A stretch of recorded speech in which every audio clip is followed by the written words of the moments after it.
like a Hellcat.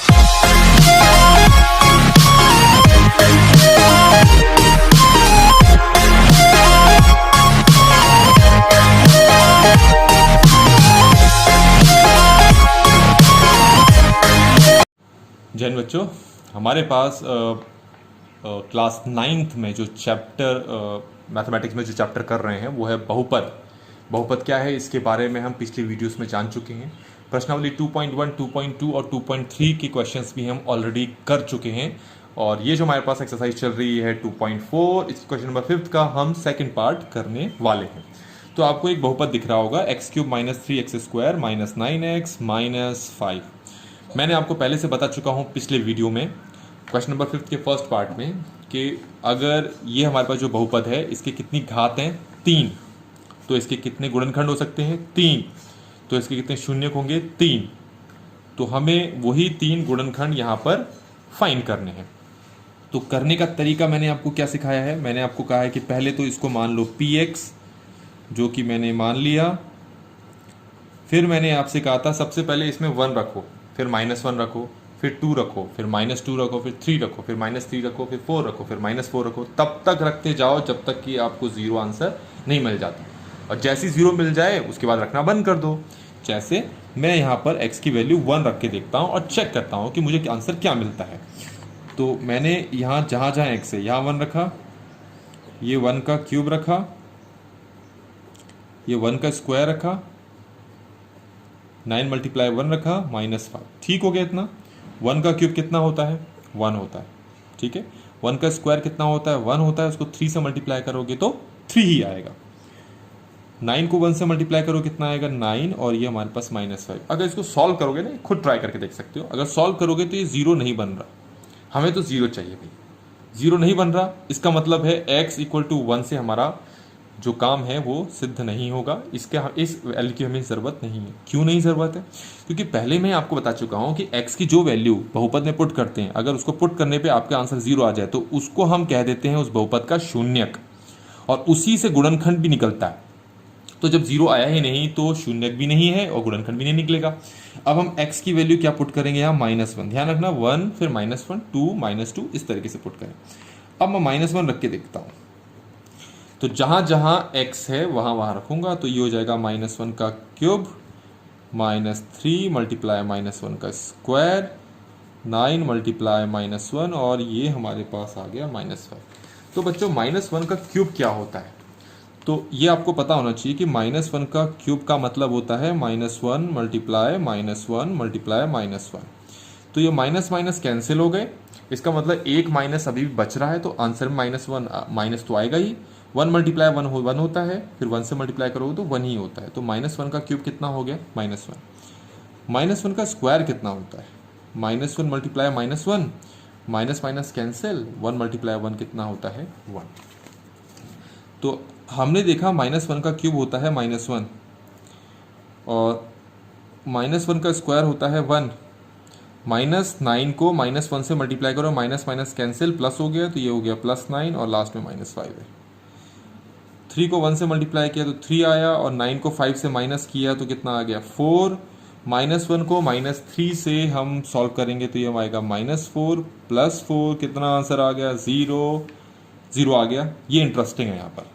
क्यों interesting है? तो अब हम लिखेंगे कि x = -1 px का शून्यक है। ठीक हो गया। अगर ये शून्यक है तो गुणनखंड भी इसी से निकलता है। -1 को यहाँ लेके आओ, तो -1 है तो क्या हो जाएगा +1, तो हम बोलेंगे x + 1 = 0, px का गुणनखंड है। तो हमने एक गुणनखंड निकाल लिया। अब कितने गुणनखंड बचे हैं जो हमें यहाँ निकालने हैं? अभी 2 और बचे हैं। तो उन दोनों को कैसे निकालेंगे? आप इस x + 1 को इससे डिवाइड करेंगे, क्योंकि ये x + 1 इसका गुणनखंड है, इसीलिए डिवाइड करने पे शेषफल आपके पास कितना आना चाहिए 0 आना चाहिए। अब 0 लेकर आते हैं, तो हम ब्रैकेट के अंदर क्या रखेंगे? हम रखेंगे x³ -3x² -9x, और साथ में हमारे पास होगा -5। क्वेश्चन को चेक कर लेते हैं एक बार कि सही है। हाँ सही है। किससे डिवाइड करना है? x प्लस 1 से। x प्लस 1 क्या है? इसका गुणनखंड। तो डिवाइड करते हैं। x में क्या मल्टीप्लाई करें कि x क्यूब आ जाए? तो आपको पता है x क्यूब को x से अगर मैं डिवाइड करूं तो कितना आ रहा? x स्क्वायर ना। तो x में अगर मैं x स्क्वायर मल्टीप्लाई करूंगा तभी मुझे क्या मिलेगा? x क्यूब मिलेगा। हो गया यहाँ पर। अब 1 को मैं x स्क्वायर से मल्टीप्लाई करूंगा, ठीक है? तो क्या आएगा? 1 को x स्क्वायर से मल्टीप्लाई करूंगा, x स्क्वायर ही आएगा।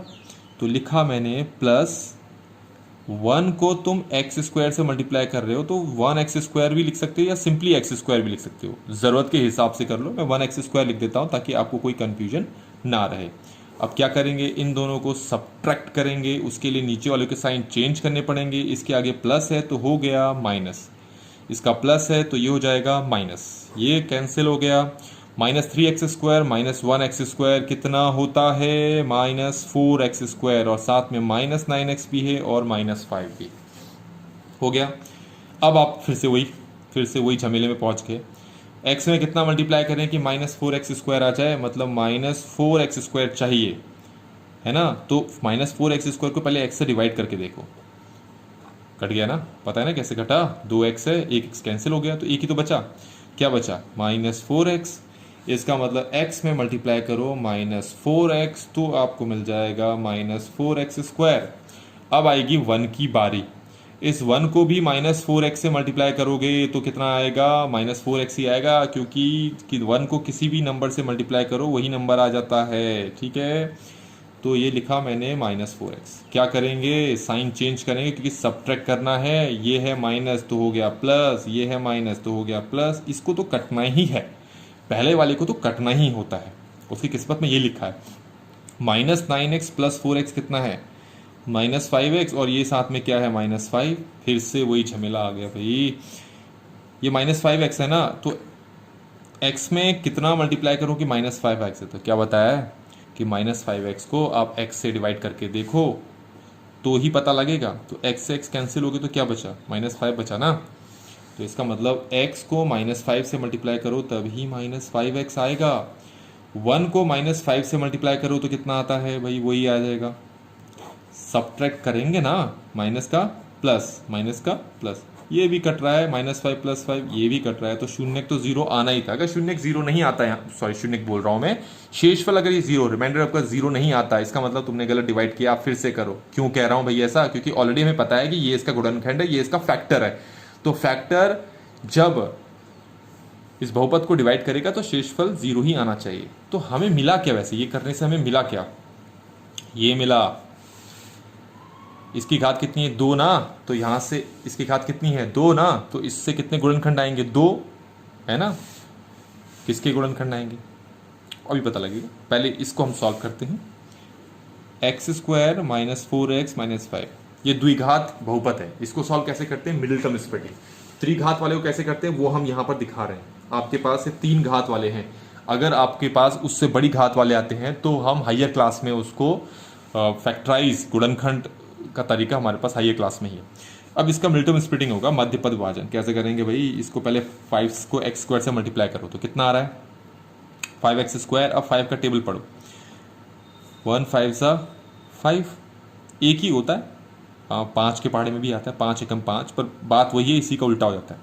क्योंकि x स्क्वायर भी है तो मैं यहाँ भी x लगाऊंगा, यहाँ भी x लगाऊंगा, तो ये x स्क्वायर आ गया। ऐसा करने के लिए मुझे ये 2 नंबर चाहिए थे बस, और मेरा कोई काम नहीं था। अब इन 2 नंबरों को जोड़ो, कितना आता है? 6x। बीच में क्या चाहिए? 4x, तो जोड़ने से काम नहीं चलेगा। इन दोनों को क्या करो? अब माइनस करो, कितना आ रहा है? 4x, और मुझे 4x ही चाहिए। इसका मतलब ये हुआ कि इस 4x की जगह आप क्या लिखोगे? इन दोनों का सब्ट्रैक्शन, मतलब 5x - 1x। देखो आप सिंपल x भी लिख सकते हो, कोई कंफ्यूजन ना रहे, इसलिए मैं 1 लिख के चल रहा हूँ। इतना हो गया ना। अब मैं इसको क्या लिखूंगा? x square. ये बाहर माइनस है, ब्रैकेट के बाहर माइनस है, तो आपने क्या सीखा है कि अंदर के सारे के साइन चेंज हो जाते हैं। मतलब इसके आगे कौन सा साइन है? इसके आगे है प्लस, तो ये साइन जब अंदर गया तो क्या हो गया? माइनस। ये क्या है? माइनस, तो जब ये अंदर गया तो क्या हो गया? प्लस। और ये इस तरीके से हमारे सॉल्व हो गया। अब हम फैक्टराइज करते हैं इन दोनों को साथ में लेकर। तो ये है x × x, ये है 5 × x। ये अब देखो कई बार बच्चे कंफ्यूज हो जाते हैं कि इसमें से कॉमन क्या निकालें। भाई कोई ऐसा नंबर है जो दोनों के पहाड़े में आता है, अगर नहीं समझ में आ रहा तो 1 मानो उसको। ये लिखो 1 मल्टीप्लाई एक्स और ये 5 मल्टीप्लाई 1, क्योंकि 5 मल्टीप्लाई 1 5 ही होता है। यहाँ से क्या आएगा, देखो x दोनों के पास है ना, x निकाल दिया बाहर, क्या बचा अंदर, x बचा माइनस 5 बचा ना। यहाँ से क्या आ गया, 1 आ गया, अंदर ब्रैकेट में वही बचेगा जो ये बचेगा, ये हमेशा याद रखेंगे मल्टीपल स्प्लिटिंग में। हो गया। अब इसमें देखो, इसमें और इसमें क्या चीज़ कॉमन है, x माइनस 5 है ना, तो मैं उसको बाहर निकाल देता हूँ। तो अंदर क्या बचा, अंदर बचा x प्लस 1। क्या यहाँ तक आपको समझ में आया है? मेरे हिसाब से तो शायद आ गया है। तो अब फाइनल स्टेप, आपको बहुपद क्या दिया था, x cube minus 3x square minus 9x minus 5। कितने गुणनखंड आने थे, बताया था ना, इसका 3 घात है, तो इसके 3 गुणनखंड होने थे।